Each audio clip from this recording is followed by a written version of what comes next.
राधा राधा राधा राधा राधा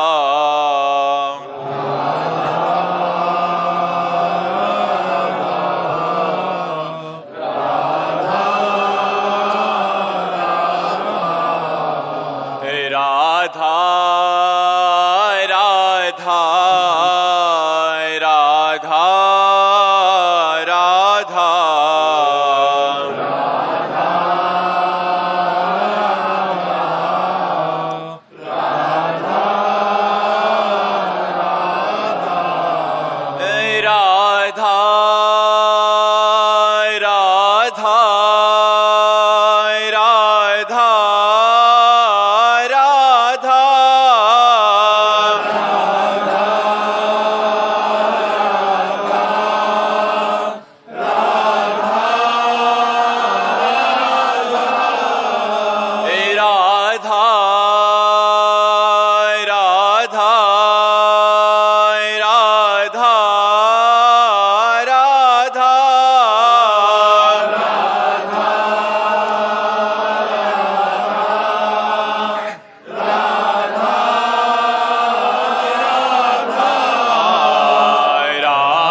संत हरि भक्तन की, श्री वृंदावन धाम की, सकुरदेव भगवान की।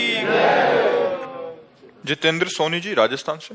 श्री हरिवंश महाराज जी 84 लाख योनियों को भोगने में कितना समय लगता है? कोई अरे भैया कोई इसका हिसाब कोई ऐसी योनियां 10-10 हजार वर्ष तक एक ही योनि में, और एक जैसे सर्प योनि है, अब उसके कितने हैं, दुमहा कोबरा कितने, अब उसके तो ब्रह्मा जी से बात करनी पड़ेगी हमारे पास तो उसका लेखा जोखा है नहीं, ब्रह्मा जी से बात करनी पड़ेगी, वो बनाते उनको पता होगा, अपने को तो पता नहीं, अपने तो ब्रह्मा के बनाए हुए इसलिए तो अपने को कोई अनंत माया भगवान की है, अनंत योनि। कहने को 84 लाख योनियां हैं, उस योनियों में अनंत। जैसे चींटी तो कितने प्रकार की चींटी, बिच्छू तो कितने, काली बिच्छू, भूरी बिच्छू, कितने प्रकार की, ऐसे कितनी योनियां, 84 लाख योनियों में एक योनि मनुष्य है, बकाया 83,99,999 योनियों। वो गणित तो भैया किसी को नहीं मालूम। आप ये विचार करो, एक मनवंतर में एक देवराज इंद्र होते हैं, लेकिन वो मरते नहीं है, वो केवल देवराज इंद्र। एक मनवंतर, आप सोचो, एक मनवंतर में वो तो राज्य करेंगे, इसके बाद वो उतार दिए जाएंगे। ऐसे कितने मनु, कितने इंद्र, कितनी बार बदलते हैं। तब ब्रह्मा जी का एक दिन होता है, ब्रह्मा जी का एक दिन, उनमें से प्रजापतियों की ये सब योनियों में ही तो है, 84 लाख योनियों के अंतर्गत ही है।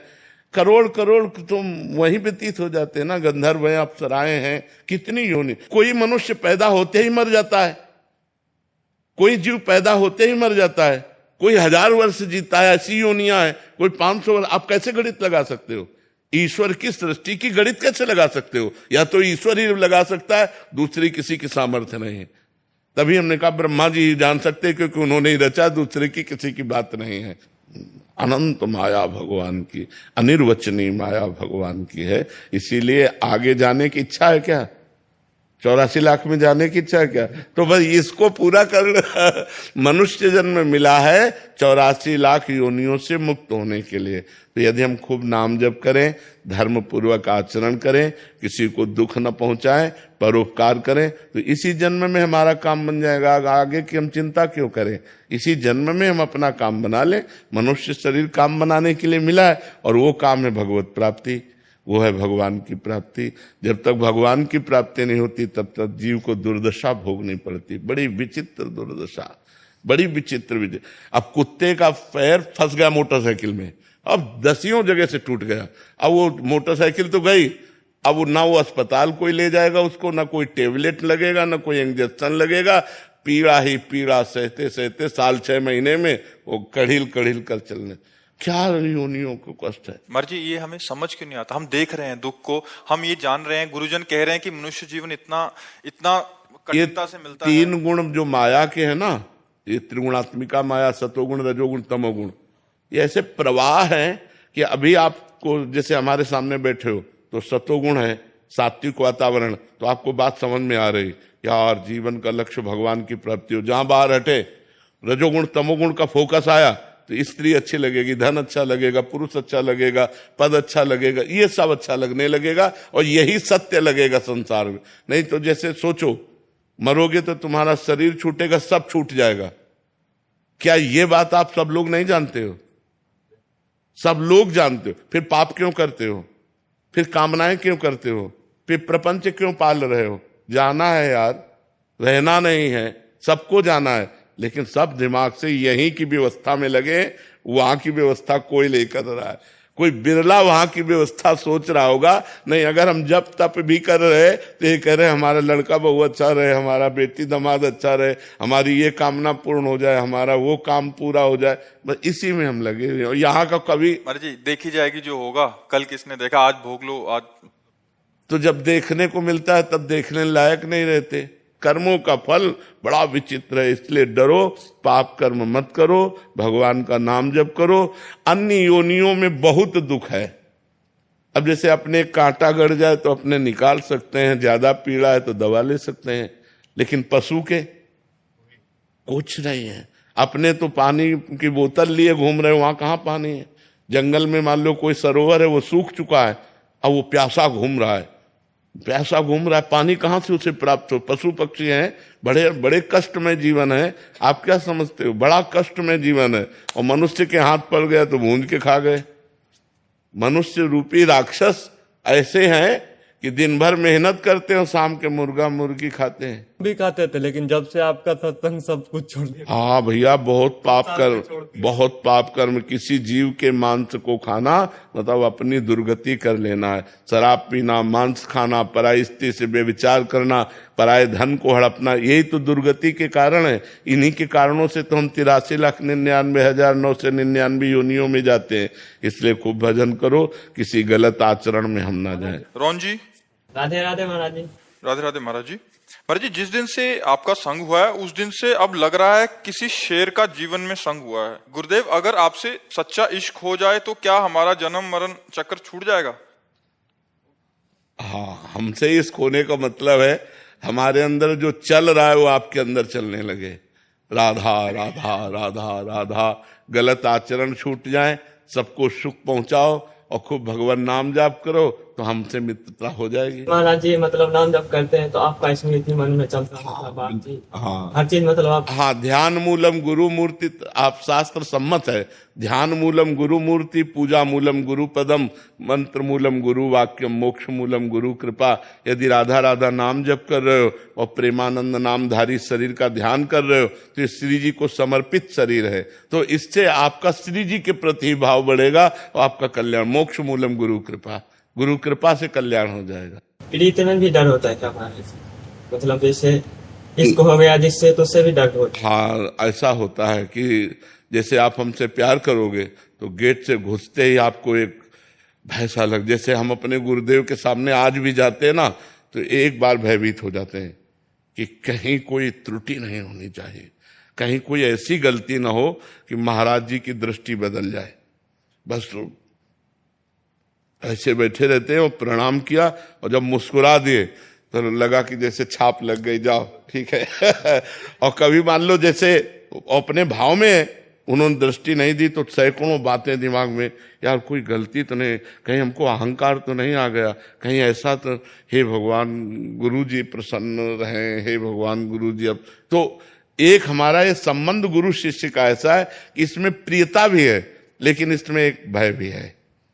रामचंद्र जी भगवान जब सियाजू के दर्शन किए जनक जी के बगीचे में तो विलंब हो गया, तो वहां लिखा है भयभीत हो गए कि गुरु की सेवा में पुष्प पहुंचाना था और विलंब हो गया, तो डर लगा भगवान को भी अपने गुरु के प्रति। तो जो गुरु से डरे वो माया से नहीं डर सकता, जो गुरु से डर गया वो माया से नहीं डरेगा। तो महाराज जी मतलब अगर किसी का डर नहीं है, बस केवल एक ही आपका डर है। अब वो ये प्रीति का डर होता है कि कहीं अगर नजरें हटा ली तो हम गिर गए, हमारे पास कुछ और है नहीं। सच्ची कहते हैं, जैसे गुरुदेव गुरु तत्व है ना, तो अब जैसे गुरुदेव हैं और वो प्रसन्न है, तो हम बिल्कुल एकदम ऐसे रहते हैं जैसे बादशाह, और गुरु जी की दृष्टि बदल जाए तो जैसे भूमि हट जाए तो फिर कहाँ रहेंगे। तो हमारी भूमि है गुरुदेव, हमारा जीवन है गुरुदेव, हमारा सर्वस्व है गुरुदेव, क्योंकि मंत्र उपासना जीवन सब कुछ गुरुदेव है।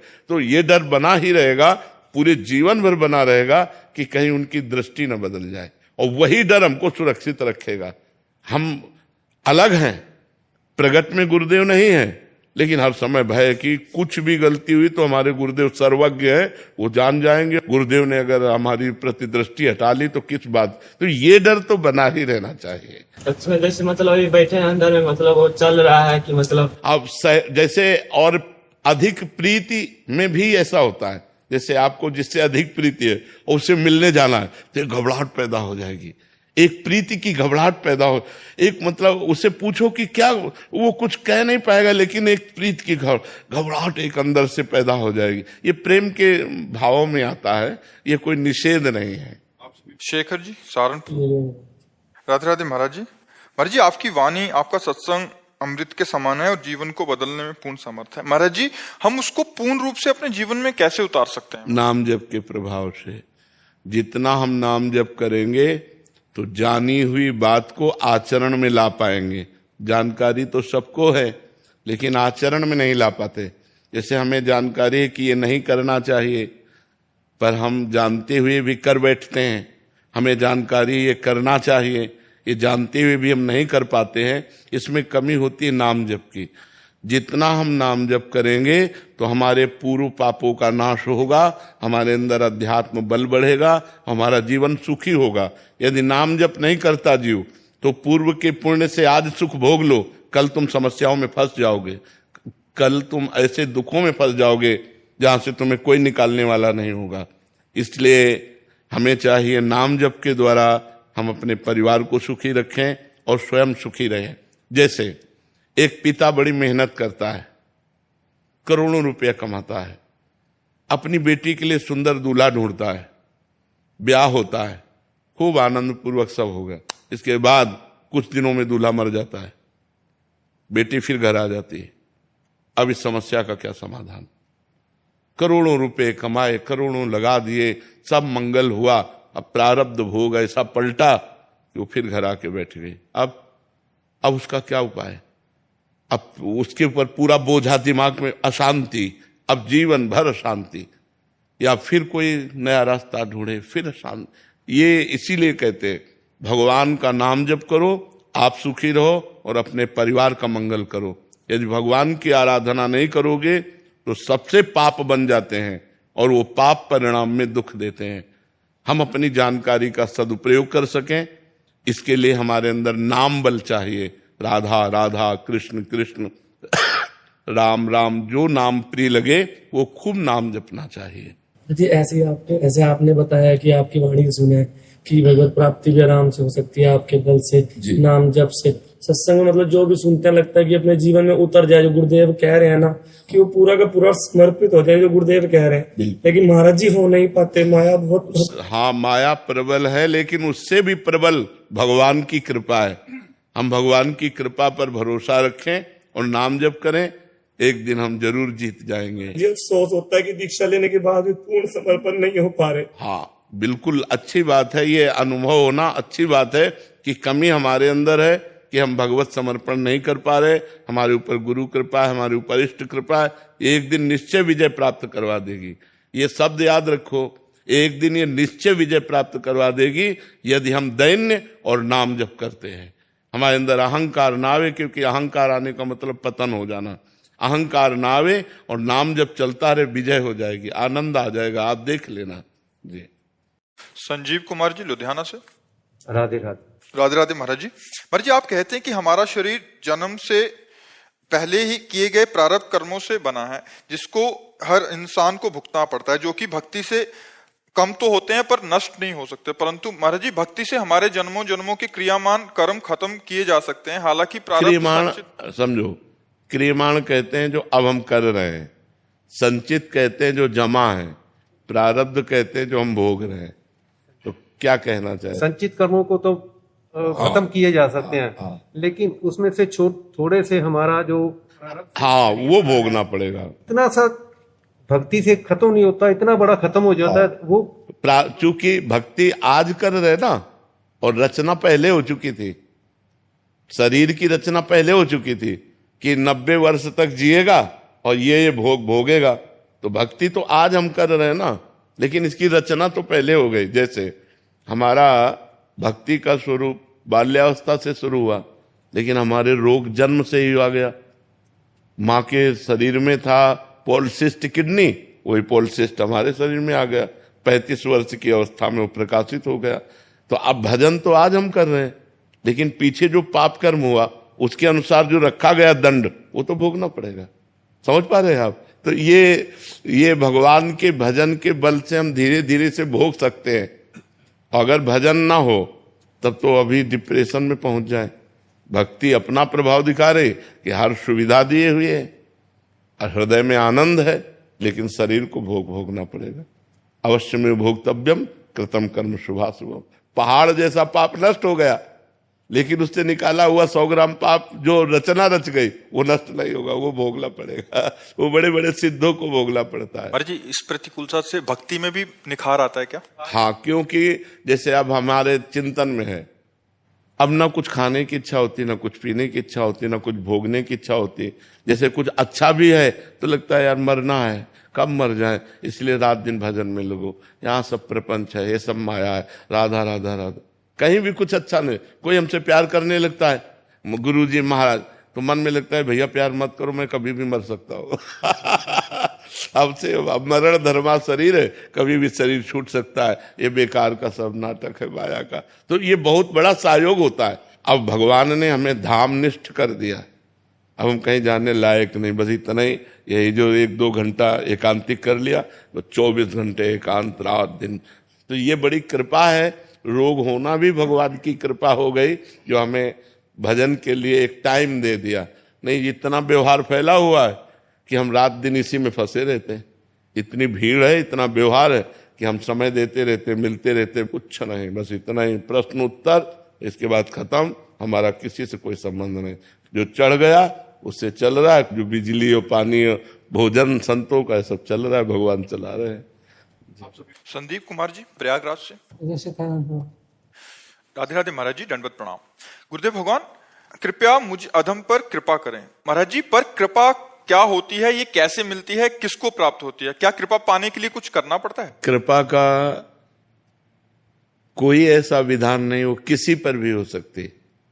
कृपा का तात्पर्य होता है कि हम उसके अधिकारी नहीं हैं, हमारे में लायकात नहीं है, पर हमको उठा दिया गया। जैसे चिंतामणि वैश्या से आसक्त बिल्वमंगल, और उनके ऊपर कृपा होती है कि वैश्या उनको ठुकरा देती है, और वो बहुत आसक्त चित्त थे, सारी संपत्ति वैश्या को दे चुके थे, मन तन सब वैश्या को अर्पित कर चुके थे। अब उनके पास कुछ नहीं था। जब कुछ नहीं था तो उसने ठुकरा दिया, निकाल दिया। अब जब निकाल दिया तो एक ही रास्ता, जब किसी को कोई रास्ता नहीं मिलता ना, तब एक रास्ता दिखाई देता है, भगवान। अब ये कृपा हुई, देखो कहाँ वैश्यागामी, कहाँ गंदे आचरण में आसक्त, और कहाँ भगवान की अहेतुकी कृपा हुई कि वो बिल्व मंगलाचार्य हो गए, वृंदावन आ गए, भगवान के प्रेम में डूब गए, भगवान का साक्षात्कार हुआ। बड़ा चरित्र है बिल्व मंगल जी का, उन्होंने अपनी आंखें फोड़ ली थी। तो भगवान की जो कृपा होती है वो अहेतुकी होती है। अहेतुकी का मतलब आपके किसी गुणों से आप पर वो रीझ कर कृपा करे, ऐसा नहीं। अहेतुकी पता नहीं किस पर कब कृपा हो जाए, न जाने कौन से गुण पर दया निधि रीझ जाते हैं, कब किस पर कृपा हो जाए और वो उठ कर का अध्यात्म का पथिक बन जाए, ये बताया नहीं जा सकता। बड़े बड़े साधन करने वाले, तपस्या करने वाले जो लाभ नहीं ले सके, वो पतितों के ऊपर कृपा हो गई, वो महान बन गए। पतितों के ऊपर कृपा हो गई। कब कृपा किस पर हो जाए इसका कोई विधान नहीं है, कभी किसी पर भी हो सकती है। इसीलिए हम कृपा की भीख मांगते रहते हैं भगवान से कि हम पर कृपा कर दो। भगवान की कृपा हो जाए तो देर न लगे, सब काम क्रोध मिट जाए, कामनाएं नष्ट हो जाए, कामनाओं की पूर्ति हो जाए। तो कृपा एक आदमी को जमीन से उठाकर आसमान पे बैठा सकती है। कभी कृपा हो गई तो एक फुटपाथ में जीने वाले को विश्व चैंपियन बना दे, विश्व प्रसिद्ध बना दे, विश्व सम्माननीय बना दे। ये उनकी कृपा होती। जो कभी राम नहीं बोल सकते थे, मरा मरा बोले, वो ब्रह्म ऋषि बन गए। इसे कृपा कहते हैं कि तिनके से आसमान में उड़ा देना, आसमान में बैठाल देना। कृपा का लक्षण ऐसा नहीं कि आप ग्रेजुएट हो, आप बहुत तपस्वी हो, आप तो आपके ऊपर कृपा। वो कभी भी किसी को भी उठा सकती है, फुटपाथ पे पड़े हुए को विश्व लेवल का बना सकती है। भगवान की कृपा है ना, जासु कृपा नहीं कृपा आघाती, ये उन्हीं की कृपा का फल है। तो कृपा कब किस पर कहाँ होती, उसी मालिक का खेल है जो एक तिनके से बादशाह बना दे, जो मसकई करई बिरंची अज अजय मसकते हीन, जो ब्रह्मा को मच्छर बना दे, मच्छर को ब्रह्मा बना दे, जो चेतन का जड़ करई जड़ई करई चैतन्य, अस समर्थ रघुनाथ है भजय जीव ते धन्य। जो जड़ को चेतन बना दे, चेतन को जड़ बना दे, उसका खेल ऐसा है। और इसीलिए तो कहते हैं उनकी शरण में आ जाओ। आज हम विपत्ति में हैं, आज समस्याओं से घिरे हैं, तो कल जब उनकी कृपा हो जाएगी तो हर समस्या धूल दूसरित हो जाएगी। कृपा की चाह करने पर कृपा मिल सकती है प्रभु? किसकी कृपा की चाह करने पर? कृपा की चाह करे या ना करे, कृपा की चाह करे ना करे, भरोसा भगवान का हो जाए, अंदर की बात है। भरोसा भगवान, हम किसी भी स्थिति में रहे हो तो हम अपने को भगवान से जुड़े पाया है। ठीक है यार, कोई बात नहीं, जैसे भगवान रखें, भगवान से कभी अलग नहीं। हर स्थिति में भगवान से जुड़े रहना तो कृपा उतर जाएगी। मन और वचन और कर्म से भगवान का होके कि कुछ भी हो। जैसे बचपन से घर से निकले थे 13 वर्ष की अवस्था से, तो सोचो पूरा जीवन हो गया। क्या 13 वर्ष की अवस्था होती थी, कितना जीवन कष्टमय रहा, गंगा किनारे और सब है, लेकिन भगवान से कभी अलग नहीं हुए। कभी ये महसूस नहीं हुआ कि हम अनाथ हैं, हमें महसूस भगवान मेरे साथ है, भगवान के लिए जीवन है। तो कृपा की चाह तो सब लोग करते हैं। कृपा की चाह कौन नहीं करता कि भगवान हम पर कृपा करे, हमारा काम बन जाए, सब लोग चाहते हैं। लेकिन विश्वास भगवान पर, केवल भगवान पर विश्वास। मेरे तो गिरधर गोपाल दूसरो न कोई। जब ये बात आ जाती है कि भगवान के सिवा मेरा कोई नहीं, उसी समय कृपा उतरती है। जैसे द्रौपदी जी को जब तक अपना बल रहा, पांडवों का बल रहा, तब तो जब भगवान के एक भरोसा किया तो भगवान वस्त्र बन गए, हो गई कृपा। अब वस्त्र ही अपार वस्त्र खींचते खींचते वो हार गया, लेकिन यहां से दुपट्टा नहीं हटा। जब गजराज को लगा कि अब कोई साथ देने वाला नहीं, केवल भगवान का भरोसा, कृपा हो गई, भगवान तुरंत प्रकट हुए, ग्राह को मार दिया, गजेंद्र को बाहर कर दिया।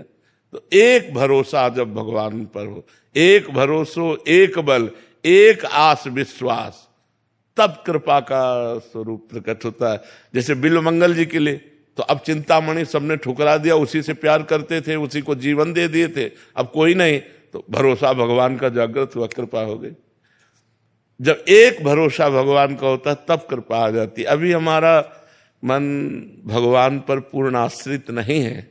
जहां आश्रित हुआ तो कृपा संभाल लेती है, फिर कृपा संभाल लेती है। कपिल राम जी, श्री हरिवंश महाराज जी। महाराज जी, कभी कभी अंदर विचार आता है कि क्या सदगुरुदेव भगवान अपने से दूर स्थित प्रत्येक अपने शिष्य को देख रहे होंगे। व्यवहार में बहुत कम अवसर मिलता है साधक को कि वो उनसे मिल पाए। तो ऐसे में गुरु और गुरु के दो स्वरूप है, एक है पांच भौतिक स्वरूप में विराजमान और एक है तत्व रूप से।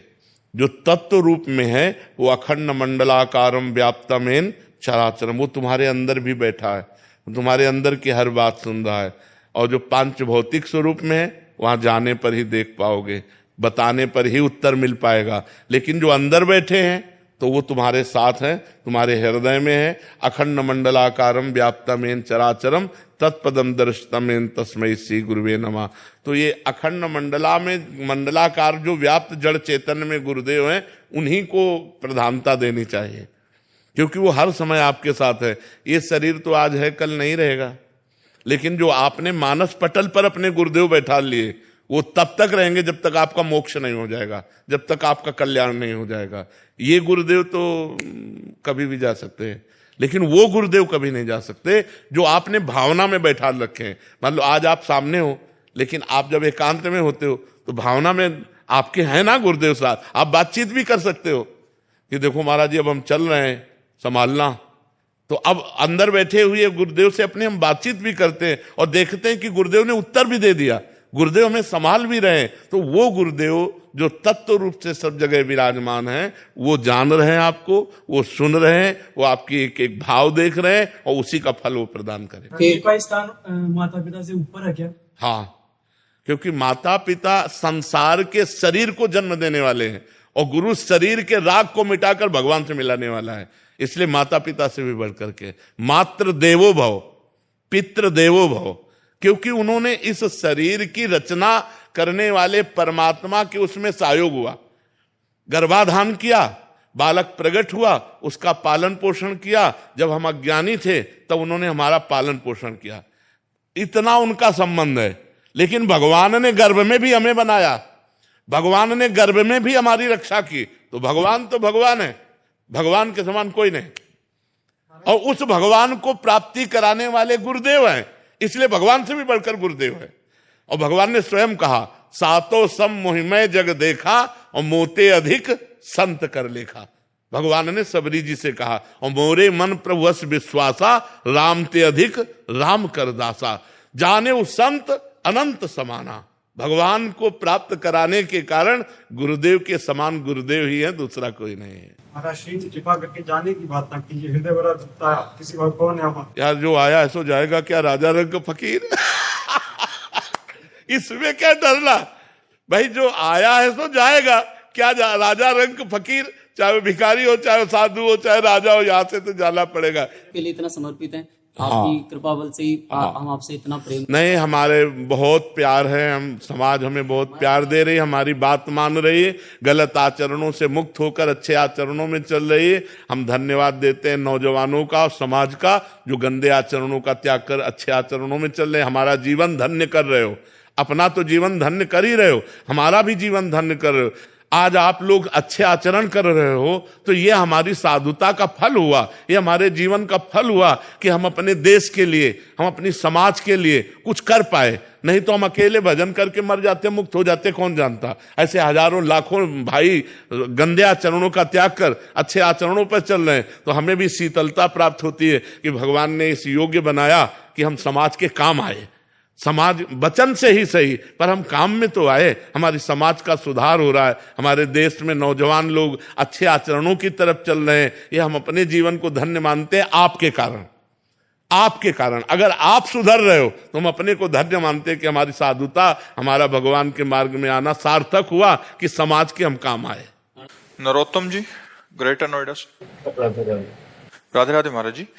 महाराज जी, पिता और पुत्र के बीच परस्पर सम्मान, आदर और मित्रवत व्यवहार स्थापित करने के लिए किस प्रकार के आचरण और प्रयास किए जाने चाहिए जिससे एक व्यक्ति उत्तम सामाजिक नागरिक बन सके? सबसे पहली बात, पिता में भगवत भावना करनी चाहिए। जब तक हम भगवत भाव से युक्त नहीं होते तो हमारी कोई भी भावना हमारा परम कल्याण करने में समर्थ नहीं है। जब हम अपने पिता को भगवान का आदर पद देते हैं कि मातृ देवो भव पितृ देवो भव, हमारे माता पिता हमारे लिए साक्षात भगवान है।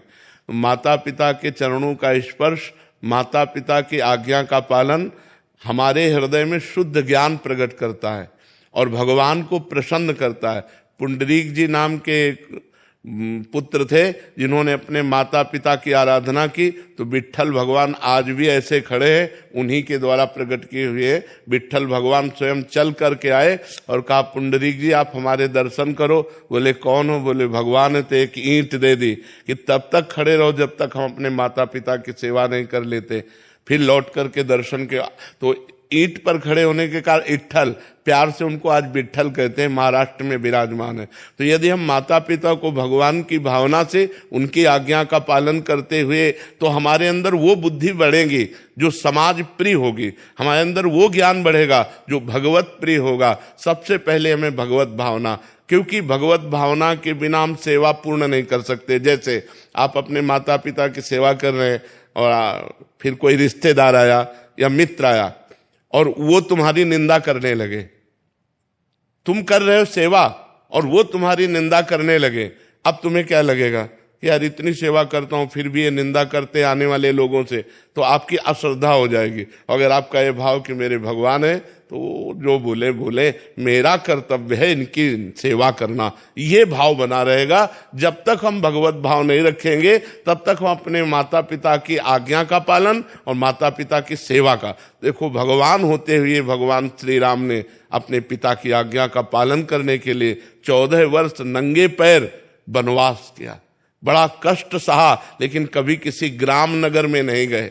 14 वर्ष विशेष उदासी, तापस वेश विशेष उदासी, 14 वर्ष राम वनवासी। भगवान ने अपने पिता की आज्ञा पालन, तो ऐसी आज्ञा का यदि हम पालन करें, हम उनकी आज्ञा पर विचार न करें, मात पिता प्रभु गुरु के वाणी बिनहि विचार करी शुभ जाने, तो हमारा परम मंगल होगा और हमारी बुद्धि में ऐसा विकास होगा जिससे समाज सेवा भी बनेगी, परोपकार भी बनेगा।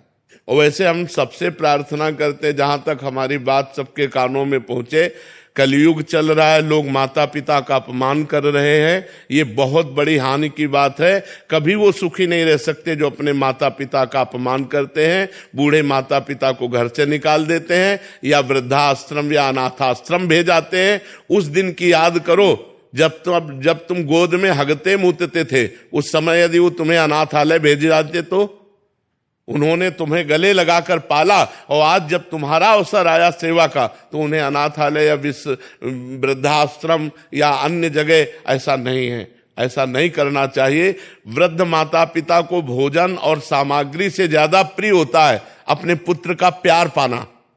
वो पैसे से नहीं दिया जा सकता, वो स्वयं से दिया जा सकता है। इसलिए अपने माता पिता को भगवत भाव से आराधना करें। ये जो आजकल नए बच्चे अपने माता पिता को मारते हैं, पीटते हैं, गाली देते हैं, घर द्वार से बाहर कर देते हैं, इनकी बड़ी दुर्गति होगी। अभी अगर जिसके माता पिता जिंदा हो, अभी अपना काम बना लो, अपने माता पिता को भगवान की तरह आराधना करो, तो भगवान तुम पर प्रसन्न हो जाएंगे। आशीष जी, महाराज जी आपके चरणों में कोटि कोटि। महाराज जी मैं आपकी शिक्षाओं का पालन कर रहा हूं और नाम जप भी कर रहा हूं महाराज जी, फिर भी महाराज जी अंदर जो विकार हैं महाराज जी, कभी कभी शंका होती है कि नाम जप सही तो चल रहा है महाराज जी। देखो विकार आज के नहीं हैं, विकार आज के नहीं हैं, अनंत जन्मों के हैं। हम कई बार एकांतिक में बताया है कि जैसे मैसेज डिलीट करना हो तो सामने मैसेज आता है ना, तो अब एक काम का मैसेज आया, डिलीट हुआ, फिर उसी काम के करोड़ों मैसेज सेम टू सेम है, तो हमको भ्रम हो जाता है कि डिलीट होता है कि नहीं होता। मतलब वही मैसेज करोड़ों हो और हमको एक एक डिलीट करना है, तो करोड़ों बार वो आएगा, तो हमको लगता है कि डिलीट हुआ कि नहीं डिलीट हुआ। वो डिलीट हो गया, ये नया है। अनंत जन्मों से दुर्वासनाएं परत की परत हमारे हृदय में जमा है। अब जब हम नाम जब शुरू करते तो अब यही जमा है काम क्रोध लोभ मोह मद मत्सर की, तो वही बार बार जब निकलती तो लगता है यार कब तक बनी रहेंगी, बनी नहीं रही, वो निकल रहे हैं। जो हमारे अंदर जमा है वो निकल रहा है, मन निर्मल हो रहा है। धैर्य पूर्वक दीर्घ काल निरंतर सत्कार सेवितो दृढ़ भूमि, लंबे समय तक अगर आदर पूर्वक नाम जप किया जाए तो दृढ़ भूमि, हमारे हृदय में सारे विकार जितने हैं वो सब बाहर हो जाएंगे। नहीं तो निर्मल मन होगा ही नहीं, और निर्मल मन हुए बिना भगवान की प्राप्ति नहीं, तो निर्मल मन कैसे होगा? नाम जप से। जितना नाम जप करोगे मन निर्मल हो जाएगा। योगेंद्र सिंह जी आ जाएगा। राधे राधे महाराज जी। महाराज जी जब आत्मा सुख दुख से परे है तो नरक या स्वर्ग में जाने से पहले इसे कई प्रकार की यातनाएं और सुख या दुख का अनुभव कैसे होता है, क्योंकि मृत्यु के बाद नश्वर शरीर तो मृत्यु लोक पर ही नष्ट हो जाता है। इसका उदाहरण बिल्कुल फिट है। जब आप सैया पे सोए होते हो तो स्थूल शरीर सोया होता है ना, तो स्वप्न में जो सुख दुख होते हैं ना, लेकिन नहीं होते, लेकिन अनुभव में आते हैं ना। स्थूल शरीर तो पड़ा रहता है। सूक्ष्म शरीर से आप जब स्वप्न देखते हैं तो स्वाप्निक जो सुख दुख होते हैं वो अनुभव में आता है ना। ऐसे स्थूल शरीर तो जल जाता है, लेकिन सूक्ष्म शरीर जाता है। और आत्मा एक प्रकाश है, आत्मा एक पावर है। आत्मा कोई व्यक्ति नहीं है, वो पावर है। वो सूक्ष्म शरीर को पावर देता है, और भोग जब सूक्ष्म शरीर भोगता है तो अनुभव आत्मा को होता है। आत्मा को कोई कष्ट नहीं होता। नैनम छिन्दन्ति शस्त्राणि नैनम दहति पावका न चैनम क्लेदयन्त्यापो न शोषयति मारुता। अग्नि जला नहीं सकती, जल डुबो नहीं सकता, वायु सुखा नहीं सकती। आत्मा अग्नेयास्त्र, वायुवास्त्र, वरुणास्त्र इनके प्रभाव से परे है। लेकिन जैसे स्वप्न में कोई दुख ना होने पर भी हमें दुख या सुख का अनुभव होता है। जो सपने सिर काटे कोई, बिन जागे दुख दूर न होई। अगर स्वप्न में कोई गला काट रहा तो वैसे ही गला कटता हुआ नजर आता है, अपने को अनुभव आता है, भयानक दुख होता है, लोग चिल्ला पड़ते हैं, लेकिन एक खरोच भी नहीं होती। एक कब पता चला? जब जगे। ऐसे जीव को सूक्ष्म शरीर से नरक या स्वर्ग आदि के सुख या दुख भोगना पड़ता है। समझ पा रहे हैं आप? आत्मा निर्लेप होने पर भी वो सुख दुख का भोगता तब तक बना रहेगा जब तक भजन के प्रभाव से वो निष्पाप नहीं हो जाएगा, कर्म समाप्त नहीं हो जाएंगे। तब तक एक कर्म परंपरा, बार बार जन्म, बार बार मरण, बार बार दुख, बार बार सुख भोगना पड़ेगा। इसीलिए अध्यात्म शास्त्र है कि हम अध्यात्म गुरु बनाएं, उनके अनुसार उपासना करें, तो इस पापों से मुक्त होकर हम भगवान को प्राप्त हो जाएं। जब तक भगवत प्राप्ति नहीं होती तब तक ये सुख दुख स्वप्न की तरह भोगने पड़ेंगे, यद्यपि बिल्कुल मिथ्या है।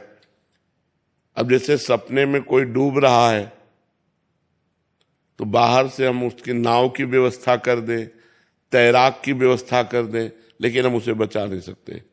उसे बचाने का एक उपाय जगा दो।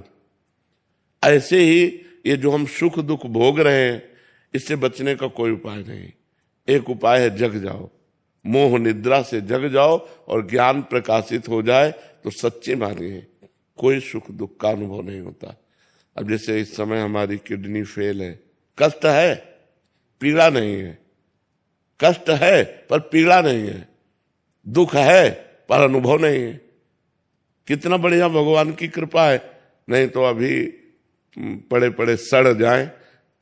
हर कष्ट का बचने का उपाय केवल भगवान है, दूसरा नहीं है। अगर हम भगवान से मन जोड़े, देखो हमारा हृदय तुम्हें कैसे बताए, हृदय एकदम शीतल आनंदित है। अगर शीतल आनंदित ना हो तुमसे बात कर सकें क्या? फिर तुम पीड़ा में पड़े रहे, और पीड़ा है तो हम हर दुख से तब बच सकते हैं जब हमें ज्ञान हो। ये केवल प्रवचन से नहीं दूर होने वाला। अगर अंदर स्थिति नहीं है ना तो प्रवचन से दूर होने वाला नहीं। न प्रवचन सुनने से दूर होगा, न प्रवचन करने से दूर होगा, भजन करने से दूर होगा।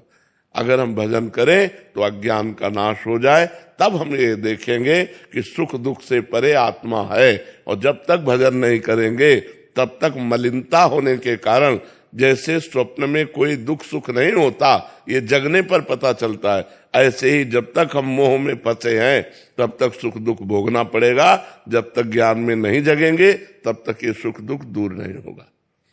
जेहि जाने जग जाए हेराई, जागे जथा स्वप्न भ्रम जाई। जिस परमात्मा को जान लेने के बाद ये संसार का सुख दुख नष्ट हो जाता है। कैसे? जैसे स्वप्न का सुख दुख जगने पर नष्ट हो जाता है।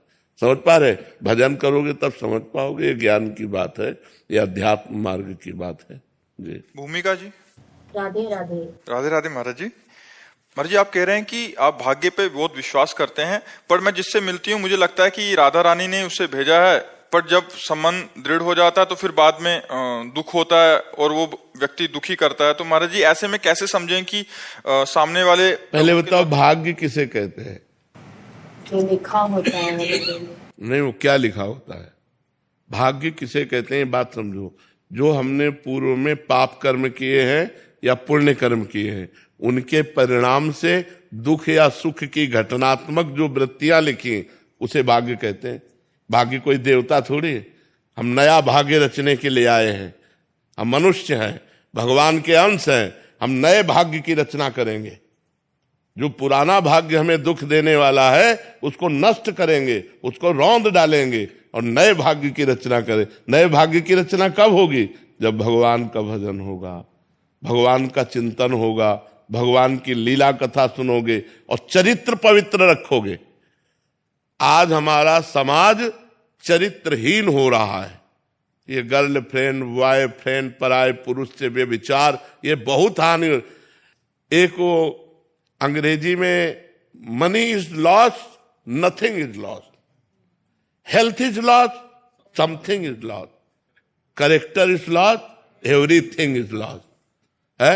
अब विचार करो, आज हमारे समाज का विचार उल्टा हो रहा है, नहीं हो रहा? बिल्कुल ऐसे ही चल रहा है। बॉयफ्रेंड ब्रेकअप, बॉयफ्रेंड, ये चरित्रहीनता नहीं बढ़ रही। अपने पति को भगवान मानने वाला ये देश है, भारत देश है, जहां पे अपने पति को भगवान माना गया और जहां अपनी पत्नी को अर्धांग माना गया, अपना अर्धांग माना गया। ये वो देश है, ये वो देश नहीं कि आज इनके साथ, कल उनके साथ, परसों उनके साथ। तो यदि हमारा चरित्र सही रहेगा और हम भगवान के लीला चरित्रों को सुनेंगे और नाम जप करेंगे और धर्म से चलेंगे, तो किसी के द्वारा दिए हुए दुख का प्रभाव हमारे ऊपर नहीं पड़ेगा। यहां तक कि अपने शरीर के भी दुखी होने पर कोई प्रभाव नहीं पड़ेगा। भगवान में अपार सामर्थ्य है। अगर आज हम भगवान से न जुड़े होते तो बिस्तर में पड़े होते। भगवान से जुड़े हैं तो शरीर की स्थिति बड़ी नाजुक है, लेकिन हम सिंह की तरह दहाड़ रहे। मरते होंगे तो भी प्रवचन करके मरेंगे। हमको इस बात की चिंता नहीं रह गई कि मुझे मरना है या मेरा शरीर छूटना है।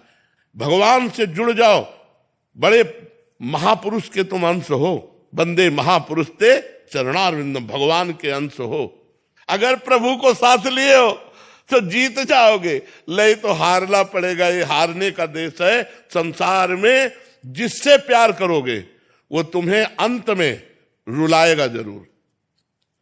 हम पक्की बात कहते हैं, अंत में तुम्हें रुलाएगा, परिणाम ये देगा। अगर भगवान से प्यार करोगे तो अंत में मुस्कुराते हुए जाओगे, तुम्हारा अंत बहुत अच्छा होगा। माना आज तुम भगवान से जुड़े हो तो तुम दुखी हो। कब तक? जब तक तुम्हारा पूर्व पाप है, और जिस दिन वो नष्ट हुआ उसी दिन तुम आनंदित हो जाओगे। इसलिए एक साथी चुनो, प्रभु को। प्रभु को अपना साथी मान लो और हर समय प्रभु से इस बात से डरते रहो कि कोई पाप कर्म न बन जाए जिससे हम प्रभु की नजरों से गिर जाएं। भगवान की नजरों से ना गिरे, ये डरते रहो तो देखो आनंदित हो जाओगे। किसी के दुख देने से क्या फर्क पड़ता है? अरे अपने शरीर में दुख हो तो कोई फर्क नहीं पड़ता, लड़ना पड़ेगा। हम कायर नहीं हैं, हम परमात्मा के अंश हैं। हम शरीर नहीं हैं, हम अविनाशी हैं। अविनाशी का बच्चा अविनाशी। मौज से जियो, मस्ती से जियो, सिंह की तरह दहाड़ के जियो, एक गीदड़ों की तरह जीना छोड़ो। हे रोना धोना, ये दुख वो, ये तब तक बना रहेगा जब तक तुम भगवान से नहीं जुड़ते। और भगवान से जुड़े तो ताल ठोक कर माया को परास्त कर दोगे और निकल जाओगे इस माया से। इसलिए खूब नाम जब पाप कर्म करोगे तो फिर फंस जाओगे, पाप कर्म करोगे तो फिर परास्त हो जाओगे। फिर हमारी बात ये तुम्हारी समझ में नहीं आएगी। पाप कर्म छोड़कर नाम जप करो। देखो तुम, एक बच्चा भी कह रहा था मैं धनी बनना चाहता हूं, कोई उपाय है? तुम कहा कितना? तो विवेकवान था, उसने कहा इसका तो अंत नहीं। तुम कहा आज ही संतोष कर लो। कल संतोष करना पड़ेगा, क्योंकि सबसे बड़े धनी नहीं बन सकते। सबसे बड़े धनी लक्ष्मीपति तो भगवान है, वो दूसरे की है नहीं लक्ष्मी जी, वो केवल भगवान की रहेगी। तो सबसे बड़े धनी तो बन नहीं सकते। तुम्हारे ऊपर कोई न कोई बना रहेगा तो तुम्हें असंतुष्टता रहेगी। और आज ही संतोष कर लो कि जो भगवान ने दिया है पर्याप्त है। यथा लाभ संतोष सदा काहू तो कछु न चाहूंगा। भगवान ने जो स्थिति दी है, जो यश दिया है, जो मान दिया है, पर्याप्त है। आगे वो देंगे, उनकी इच्छा की बात हम कामना नहीं करते, तो अभी शांति मिल जाएगी, अभी आनंद मिल जाएगा। ईशु सिंह जी लुधियाना से। राधे राधे महाराज जी। महाराज जी, आपकी कृपा से जब से मैंने वाहिगुरु जी का नाम जपना और आपका सत्संग सुनना शुरू किया है, मेरे जीवन का पूरा दृष्टिकोण ही बदल गया है। अब मैं अपने भीतर उड़ने वाले विचारों को देखता हूँ। मुझे ज्ञान है कि नाम जप मुझे शुद्ध कर रहा है और नाम की कृपा से मुझे अपनी कमियां भी दिखाई देने लगी हैं, जिसकी वजह से ये प्रश्न उठा कि महाराज जी कृपया मुझे बताएं कि ये विचार मेरी सच्ची छिपी हुई वास्तविकता है जो हमेशा मेरे साथ थे, या केवल क्षणिक भ्रम है जो अब नाम के माध्यम से शुद्ध हो रहे हैं। महाराज जी, अगर हम अकाल पुरुष के संतान हैं तो हम शुद्ध से ही शुरू से ही माया की ओर क्यों आकर्षित होते हैं? उनकी क्योंकि अकाल पुरुष की तो माया है, किसी और की मम माया, भगवान लिखा है ना, मम माया दुरतया, मेरी माया। तो वही जो परम पुरुष परमात्मा का अंश, ममैवांशो, मैं भगवान का अंश हूं, तो मम माया, जैसे हम भगवान के, ऐसे माया भी भगवान की है। भगवान की शरण होकर हम माया से बच सकते हैं, लेकिन भगवान का विस्मरण हुआ तो माया, फिर दो ही क्षेत्र है, एक तरफ भगवान, एक तरफ माया। और माया का मतलब कोई रूप नहीं है उसका, कोई रूप नहीं कि ये माया ये माया। यही तो आश्चर्य है कि उसको बता के थोड़ी आती कि देखो मैं माया आ रही हूं। फंस जाता है जी, मकड़ी के जाल में जैसे वो बुनती है, उसी में फंस जाता है, अपने आप से बुनता है, अपने आप में फंस जाता है। वो सत्य है परमात्मा, हम उसकी तरफ चले तो धीरे धीरे हमारी असत वासनाएं नष्ट हो जाएंगी। बस खास बात हम बार बार फिर यही कह रहे हैं कि गुरुजनों की आज्ञा और शास्त्र आज्ञा, अगर इसका पालन नहीं हुआ तो बहुत अच्छा भजन साधन करने पर भी साधक फंस जाएगा, साधक फंस जाएगा। बिल्कुल किसी से मोह न करे, किसी को अपना ना माने, सबको भगवत स्वरूप माने और शास्त्र आज्ञा से चले तो निकल जाएगा। नहीं, कई बार गलती संग दोष में हो जाती, कई बार गलती ऐसे हो जाती कि उसे हम गलती नहीं मानते, अधिक अपनापन हो जाने के कारण हमसे गलती हो जाती है। कुछ ऐसे अपराध हैं, कुछ ऐसी गलतियां हैं जो बड़ी सफाई से हमारे अंदर प्रवेश करती है और हम जान नहीं पाते, हमें गिरा देती हैं। कुछ गलतियां इतने कि गलती गलती दिखाई देती है, और कुछ गलतियां ऐसी है जो ऐसे प्रवेश करती है कि वो गलती ही नहीं समझ में आती, और जब उसका परिणाम आता है तब गलत आता, तब लगता कि गलती हो गई। तो ये जो भगवान की दुरंत माया है, ये केवल वाहिगुरु की आज्ञा पर चलने पर, गुरुवाणी पर हम श्रवण करें, कथन करें, चिंतन करें और उसी पर चलें, तो फिर माया फंसा नहीं पाएगी। नहीं तो बड़ा सूक्ष्म विषय है, समझ में नहीं आता। अब वो फंसते फंसते पूरा चिंतन उसी में चला गया कि ये अपने लोग हैं, जैसे मृग में, तो अपने लोग, अपनापन होते ही वो गया। विश्व में कहीं भी किसी से इतना भी अपनापन ना हो, अगर किसी से हो तो केवल भगवान के भाव से हो तो बच सकता है, नहीं तो बहुत ऐसे ऐसे डर लगता है, जैसे हृदय ना ऐसे डरता है, माया से डरता है कि पता नहीं कहां से, जैसे हमें विषैले कुंड में छोड़ दिया जाए तो पता नहीं कहां कौन सी सांस नाक से चली जाए कि मुंह से चला जाए, हमारी मृत्यु, हमारे परमार्थ की मृत्यु हो जाए।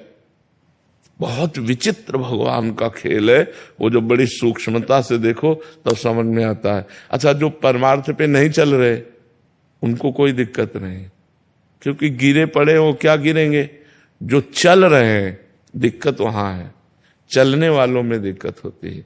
तो जो सत्य वस्तु का अनुभव हो नाम जप से, वो सत्य ही है, वो भ्रम नहीं है।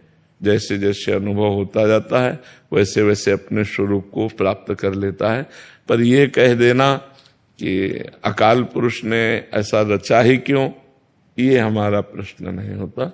क्यों उसके ऊपर नहीं कहा जा सकता, उसने रचा है, अब निकले हम फंसे क्यों, ये प्रश्न बन सकता है। हम निकले, उसने रचा क्यों, ये हम नहीं कह सकते। अंदर के विचारों से कैसे लड़ा जाए महाराज जी? नाम जप के द्वारा, नाम जप के द्वारा। अगर कोई गलती हो जाएगी बड़ी, तो जब तक पाप नष्ट नहीं होगा तब तक वो विचार आपको निगेटिव दबाव डाल करके जलाता रहेगा। जब वो पाप नष्ट हो जाएगा तब पॉजिटिव विचार आ जाएगा, आप खुश हो जाओगे।